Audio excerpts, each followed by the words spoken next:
Los periodistas.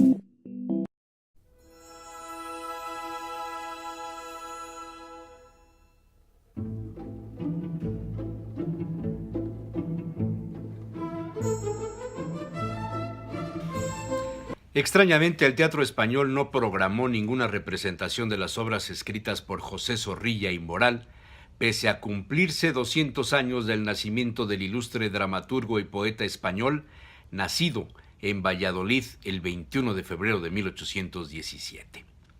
Personaje sujeto al análisis y las críticas del siglo XX por su fama y abierta tendencia a la misoginia y el machismo. Asuntos, según sus estudiosos, extralimitados, pues sus poemas deben ser analizados en tiempo y circunstancia en el siglo XIX, cuando fue uno de los mejores seguidores del romanticismo. El aventurero había leído hacía algunas décadas un estudio sobre esa tendencia del romanticismo como una reacción del sentimiento contrario al teatro burgués de su época. Don Juan Tenorio es la obra más conocida relacionada a la temporada de fieles difuntos, por esa muestra de Don Juan a no temerle a los muertos. La primera parte de la obra permite a Zorrilla mostrar a Don Juan como el más canalla, encubierto en una máscara, pues la escena sucede en los tiempos del carnaval y se burla de doña Inés, asunto ampliamente criticado por los defensores de la igualdad de géneros.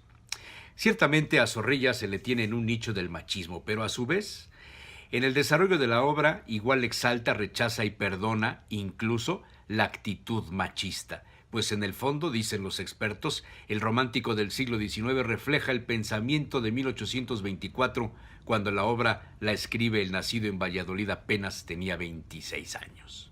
Salacaín recordaba una de las respuestas de doña Inés. Tal vez Satán puso en vos su vista fascinadora, su palabra seductora y el amor que negó a Dios.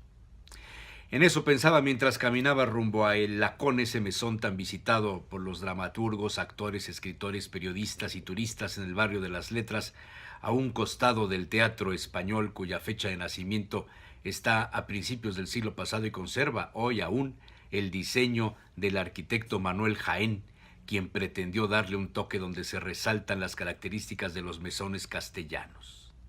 Jaén era un dibujante de la revista literaria La Codorniz, y con la colaboración de Chumi Chumes se hizo la pintura con un personaje cuyo rostro es una mezcla donde se recuerda al propio Zorrilla o a Diego Velázquez.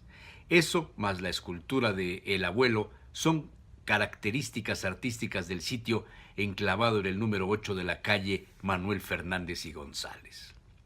Pero hay otras características privilegiadas por el aventurero Salacaín. Evidentemente, están en relación con la gastronomía.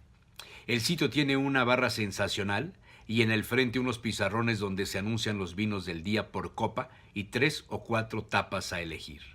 Por cada copa de vino el camarero ofrece una de las tapas, a veces ropa vieja, otras garbanzos, algunas más pincho de tortilla, callos a la madrileña, lentejas, algún revuelto, etc. La variedad va cambiando por temporada. En época de calor el gazpacho es infaltable. Al aventurero le gustaba llegar los sábados al mediodía o bien ya para rematar la tarde cuando no había compromiso para cenar. Una variedad de tablas con verduras o carnes a la parrilla, platos de cocina castellana, tomates raf, rebanados y adornados con cebolla, aceite de oliva y trozos de bonito eran de sus preferidos. Pero ante todo, en este sitio se podía consumir la famosa morcilla de Sotopalacios, la mejor de Burgos, de arroz, bien rebanada, gruesa, bien frita y apenas adornada con algunas papas finamente cortadas. Con eso bastaba para completar el sabor de una Arzuaga crianza a muy buen precio, 3,75 € la copa.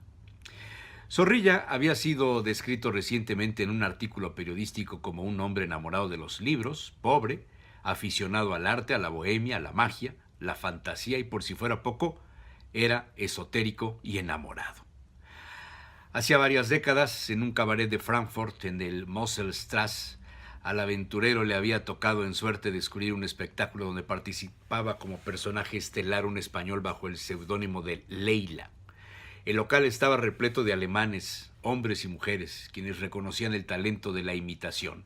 Fue ahí donde escuchó la relación del nombre adoptado por el español para homenajear a la amante de José Zorrilla, quien en 1852 tuvo una fuerte relación en alguna ciudad francesa antes de viajar a Londres. Ella, en verdad, se llamó Emilia Serrano, y quien sobrevivió al poeta por más de 3 décadas y se dedicó también a escribir bajo el seudónimo de Baronesa de Wilson.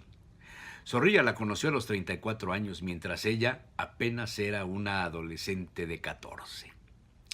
Después partiría Zorrilla a Londres y de ahí se vería involucrado primero en el gobierno liberal mexicano en 1854, pero al asumir el frustrado imperio Maximiliano de Habsburgo fue nombrado en 1864 director del Teatro Nacional.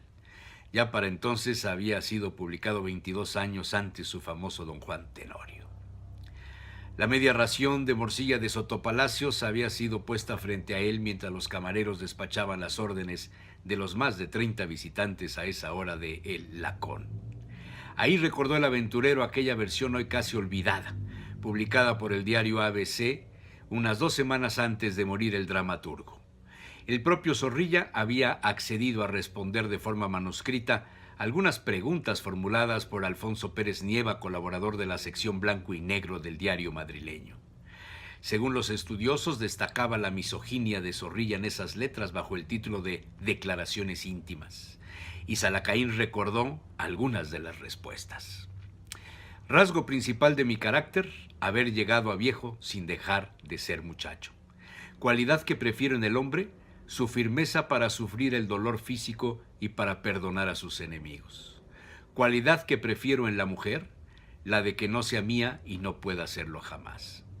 Mi principal defecto, el de no saber hacer más que versos. Mi sueño dorado, borrar mi sombra, mi historia y las 9/10 partes de mis escritos. Lo que constituiría mi desgracia, vivir 20 años más. Lo que quisiera ser, tonto y rico, y no como soy, tonto y paupérrimo. Color que prefiero, el blanco porque no tiene ninguno y los sufre todos. Mis prosistas favoritos, Quevedo y Manzoni. Mis poetas favoritos, ninguno, de todos me encantan y me disgustan obras. Mis pintores favoritos, Tiziano, Alberto Durero y Goya. Mis compositores favoritos, escucho la música de todos los maestros y no la juzgo. ¿A qué amargarse los placeres puros? Mis políticos favoritos, Maquiavelo y Felipe II. Héroes novelescos que más admiro, Gargantúa y Bertoldo.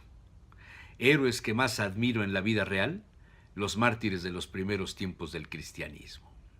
Manjares y bebidas que prefiero, las ostras de Ostende y del lago Tisaro, los solomillos de ternera y corzo, el queso de Burgos, el vino Chianti y el café. Nombres que más me gustan, Jesús, María y Juan en todas las lenguas que conozco. Lo que más detesto, las mujeres literatas desde Safo hasta puntos suspensivos. Faltas que me inspiran más indulgencia, las que se llaman caídas en la mujer porque cometiéndose entre dos, se las achacan a ella sola. La cabeza de un artículo dedicado al dramaturgo asomaba en las páginas del diario leído por el vecino de la barra. Decía: bohemio, sacacuartos, castigador, Zorrilla, 200 años de un romántico de capa caída. Los periodistas.